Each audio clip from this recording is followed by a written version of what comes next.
Alright, last video we talked about the Michael reaction. Now we're going to talk about Robinson annulation. So what happens with Robinson annulation? Well, we've got two hydrogens here on this blue chain, which was our starting alpha beta unsaturated ketone. And we still have hydroxide floating around a base. Well, these two hydrogens here are acidic. So in principle, we could remove a hydrogen from this carbon or this carbon. And the resulting carbanion here is going to be a nucleophile for the two carbonyl ketones. Which hydrogen is more like, if we remove it, are we most likely to have a carbanion that reacts? And to answer this question, we can ask ourselves, what's more stable, a 4-membered ring or a 6-membered ring? And hopefully you know off the bat a 6-membered ring is more stable. So if we start counting carbons, we have 1, 2, 3, 4. So if we removed a hydrogen and use this hydrogen to attack this carbonyl carbon, we'd have a 4-membered ring. So there's a lot of steric strain involved with that. If we go 5, 6, principle, this carbon can attack this carbon and create a 6-membered ring. And this is what happens with Robinson annulation. We create a 6-membered ring. So we got 1, 2, 3, 4, 5, 6. So let's start counting carbons. The 1 carbon here is going to attach the 6 carbon because our base here is going to create a carbanion. So this is going to be 1,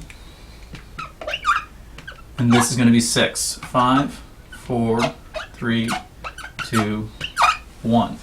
So symptom of Robinson annulation is that you're going to end up with a 6-membered ring added to your compound.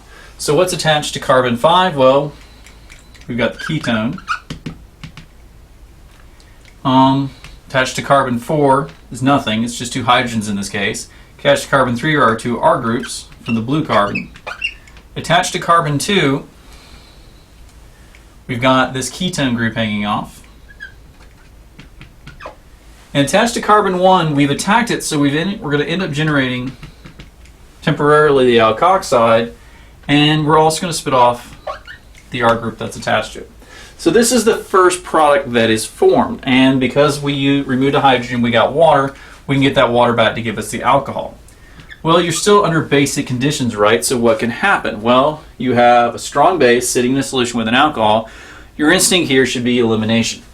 And so subsequently, after we form this 6-membered ring, we end up eliminating to give us this double bond. And so once again, we end up with this unsaturated ketone, alpha beta unsaturated ketone, and we've got a further ketone down the line.